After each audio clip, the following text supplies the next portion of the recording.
목적이 이끄는 삶 6번째 시간으로 삶은 일시적인 것이다 라는 말씀에 대해서 공부하도록 하겠습니다. 지난 시간에 삶에 대한 모습 3가지 비유를 말씀드렸습니다. 삶은 시험이고 위탁받은 것이며 임시로 맡겨진 임무다 라는 말씀이었죠. 그중 2가지를 말씀을 드렸고, 오늘은 3번째로 임시로 맡겨진 임무에 대해서 공부하려고 합니다. 그것은 우리의 삶이 영원한 것이 아니고 잠시 우리에게 임시로 맡겨진 것으로 우리의 삶은 일시적이다라는 사실입니다. 책에 기록된 이 성경 비전 버전으로 이 시편 39편 4절의 말씀은 이렇게 기록합니다. 주님, 내가 이 땅에서 보내는 시간이 얼마나 짧은지 상기시켜 주십시오. 내가 지낼 날들이 정해져 있고 그 날들도 내 곁에서 빨리 사라지고 있음을 계속 생각하게 해주십시오. 또 시편 119편 19절에는 나는 이 땅에 잠시 동안만 있습니다. 아멘. 이 구절들은 다윗이 이제 삶을 살아가면서 자기가 일시적으로 이 땅에서 살아가고 있다는 것을 고백한 것이죠.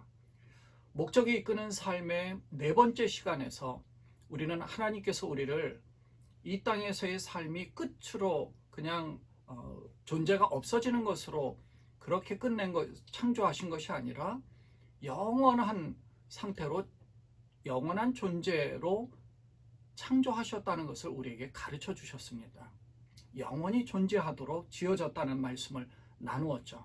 하나님은 우리를 영원히 존재하도록 하셨지만 그 영원은 이 세상이 아닌 하나님 나라의 그 안에서의 영원함입니다. 이 땅에서는 잠깐입니다. 어느 누구도 이 세상의 삶이 영원할 수 없습니다. 다윗도 이 말씀을 마음에 담고 이 세상을 살았기에 하나님 나라를 추구하는 삶을 살 수가 있었을 것입니다. 이 고백을 보면 다윗의 영성이 얼마나 깊고 높은지를 알 수 있죠. 다윗은 왕으로서의 최고의 권력을 지닌 그런 왕이었습니다. 다윗 시대의 영토는요, 이스라엘 그 왕권 시대를 통틀어서 가장 확장된 시대일 만큼의 아주 강력한 왕권을 가지고 있었습니다. 그런 다윗이 이 땅에서 보내는 시간은 잠깐이기 때문에 세상에 더 많은 욕심과 욕망을 가지지 않고 정말 하나님 앞에서 하나님을 잘 섬기면서 하나님 나라를 추구하는 그런 합당한 왕국을 만들기 위해서 힘썼다는 사실입니다. 이 세상의 삶이 영원할 것처럼 생각한 사람들은 세상에서의 욕심과 포부로 올바른 삶의 방향을 갖지 못하겠지만, 다윗은 그 사실을 일찍 깨달아서 이 땅의 삶이 영원하지 않기 때문에 하나님 앞에서의 최선의 삶을 살았던 것입니다. 복음 증거하는 그 선교 활동에 최선을 다했던 바울도 우리가 알 수가 있죠. 이 세상에서의 성공을 위한 삶을 살다가 부활하신 예수님을 직접 만나는 경험을 했습니다. 그런 후에 그 인생의 방향도 완전히 바뀌었습니다. 세상의 성공과 세상에서의 욕심이 아무것도 아님을 깨달은 것이죠. 빌립보서 3장 20절에서 바울이 이렇게 얘기합니다. 그러나 우리의 시민권은 하늘에 있습니다. 그곳으로부터 우리는 구주로 오실 주 예수 그리스도를 기다리고 있습니다. 우리의 시민권이 하늘에 있습니다. 이 땅에 있는 것이 아닙니다. 우리는 잠깐 이곳에 거할 뿐입니다. 우리의 시민권이 하늘에 있음을 바울은 고백하고 있습니다. 지금 우리는 이 세상을 살아가고 있지만 세상이 우리가 영원히 거주할 곳이 아니라 영원히 거주할 곳은 저 하늘입니다. 하나님 나라입니다. 그래서 바울은 이 땅에서 하나님이 맡겨주신 그 사명을 온전히 감당하기 위해서 최선을 다했습니다. 이 세상에 사는 동안 말할 수 없는 수많은 고난과 어려움을 당했죠. 바울의 삶을 보면 어떻게 이런 삶을 사는가라고 생각할 만큼 사람들에게 쫓겨다니기도 하고 죽을 고비를 여러 번 넘겼고 맞아 죽을 만큼의 매를 맞기도 했습니다. 그것도 3차례에 걸쳐서 거의 죽을 뻔한 그런 상황에 처했음에도 불구하고 바울은 자기의 삶을 포기하지 않았습니다. 그 삶은 하나님 나라를 추구한 겁니다. 이 세상은 잠깐 있을 것이니까 욕심내지 않았습니다. 세상적인 것에, 눈에 보이는 것에, 이 세상에 있는 모든 것들을 취하려고 하지 않았고, 저 하늘에 하나님께서 맡겨주신 그 사명을 잘 감당하고 왔을 때 그 영광이 있다는 사실을 알기 때문에 하나님 나라를 바라보고 이 사명을 감당했던 것입니다. 그래서 이 바울은 이 세상의 삶을 잡으려고 악착같이 산 것이 아니라 하늘의 시민권을 가지고 하늘의 삶을 표대로 삼고 산 것이죠. 하늘의 영광을 목표로 해서 살았기 때문에 이 땅의 삶이 잠깐이라는 사실과 일시적인 사실을 잊지 않았던 것입니다. 목적이 이끄는 삶, 이 책에서 리고렌 목사님이 이 땅에서 잘 살기 위해서는 적어도 두 가지를 잊지 말라고 말합니다.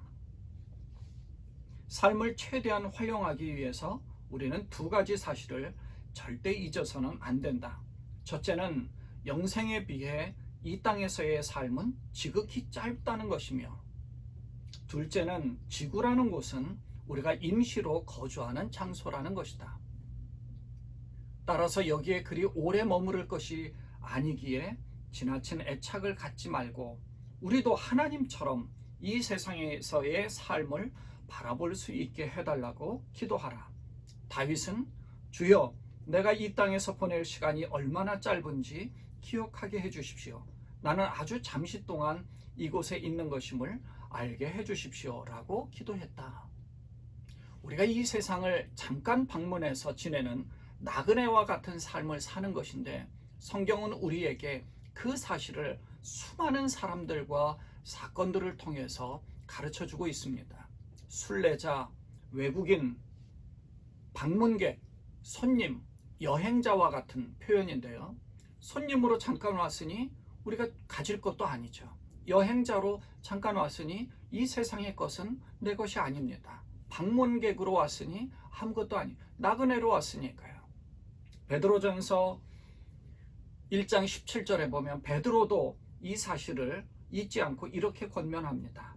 외모로 보시지 않고 각 사람의 행위대로 심판하시는 이를 너희가 아버지라 부른즉 너희가 나그네로 있을 때를 두려움으로 지내라.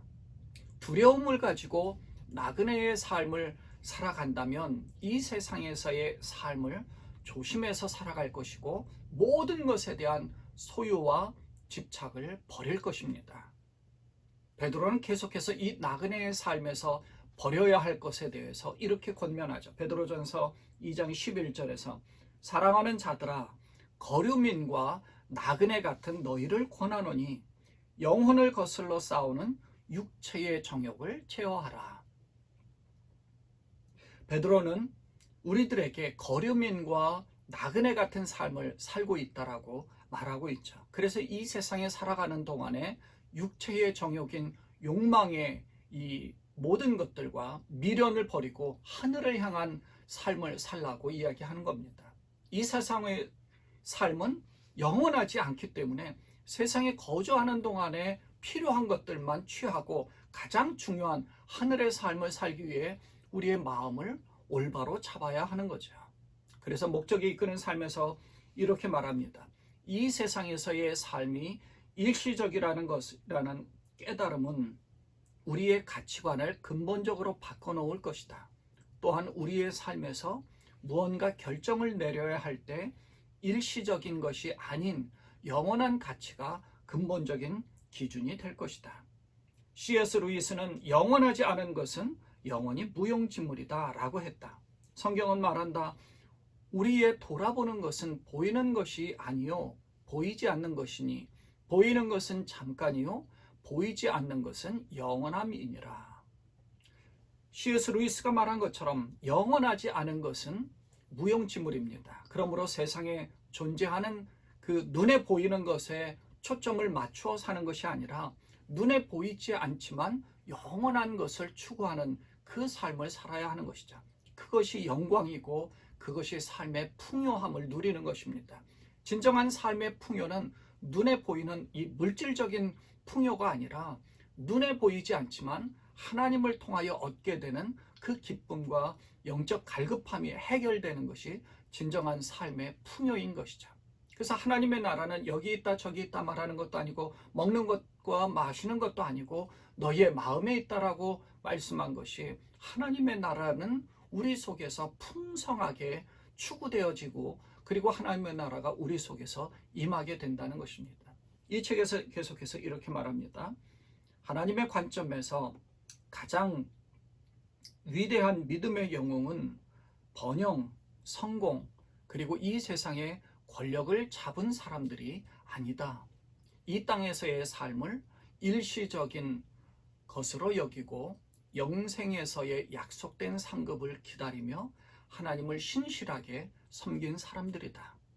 성경은 하나님의 명예의 전당에 대해서 이렇게 말한다. 이 사람들은 다 믿음을 따라 죽었으며 약속을 받지 못하였으되 그것들을 멀리서 보고 환영하며 또 땅에서는 외국인과 나그네로라 증거하였으니 저희가 이제는 더 나은 본향을 사모하니 곧 하늘에 있는 것이라. 그러므로 하나님이 저희 하나님이라 일컬음을 받으심을 부끄러워 아니하시고 저희를 위하여 한 성을 예비하셨느니라. 아멘. 네, 하나님의 관점에서 보면 믿음의 영웅은요, 번영이나 성공 그리고 이 세상의 권력을 잡은 사람들이 아닙니다. 하나님의 관점에서, 그래서 하나님의 나라에서 우리를 바라본다면 우리를 객관적으로 볼 수 있는 것입니다. 내가 주관적으로 세상의 삶을 살아가는 것이 아니라 객관적으로 나를 돌아보는 것이죠. 그래서 하나님 나라에서 나를 바라볼 때 내가 이 땅에서의 삶이 과연 어떠한가. 이제 얼마 후면은 우리가 이 세상을 떠나 하나님 나라를 가게 될 텐데 이 세상의 삶이 일시적인 것인데 일시적이지 않게 그렇게 살아가는 것이 아니라 일시적인 삶으로 이후에 하나님 나라에서 어떤 삶을 살게 될 것인가, 그걸 우리가 생각해야 된다는 것입니다.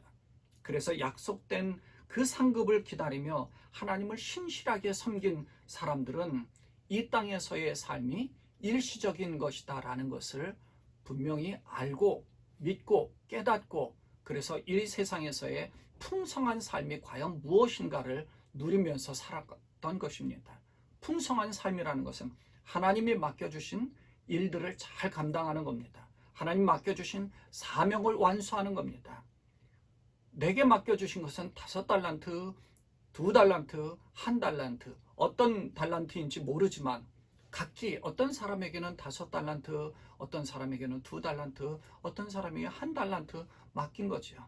그래서 우리는 객관적으로 하나님이 내게 맡겨주신 것을 그냥 이 땅에서 누릴 것이 아니라 저 영원한 것을 추구하기 위해서 더 최선의 삶을 살아가고, 그리고 맡겨진 것에 더 하나님의 일들을 감당하면서 하나님을 기쁘시게 한다 그러면 분명히 이 땅에서 우리는 더 풍성한 삶을 누리게 될 것입니다.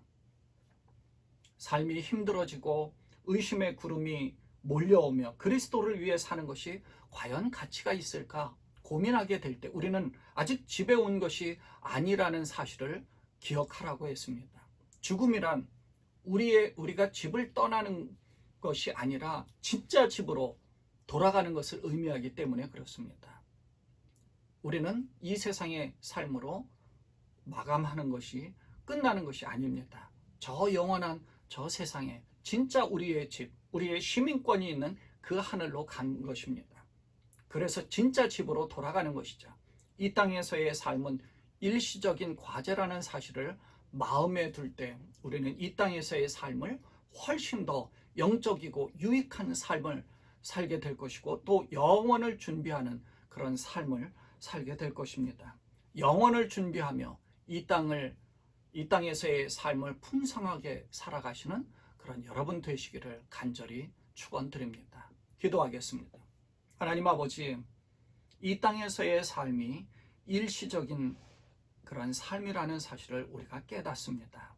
이 땅의 삶이 영원한 것이 아니기에 하나님 이 땅에서 하나님과 더불어 하나님 말씀 안에서 성령 충만한 삶을 살아가며 예수님과 함께 이 땅에서의 삶을 살아가는 우리가 되게 하시고, 그래서 정말 영원한 진짜 집으로 돌아갈 때는 정말 그 영광을 가지고 기쁨으로 돌아갈 수 있는 그러한 우리가 되도록 하나님 나그네의 삶을 최선을 다해서 이 삶을 살아가는 우리 모두가 되게 하여 주옵소서.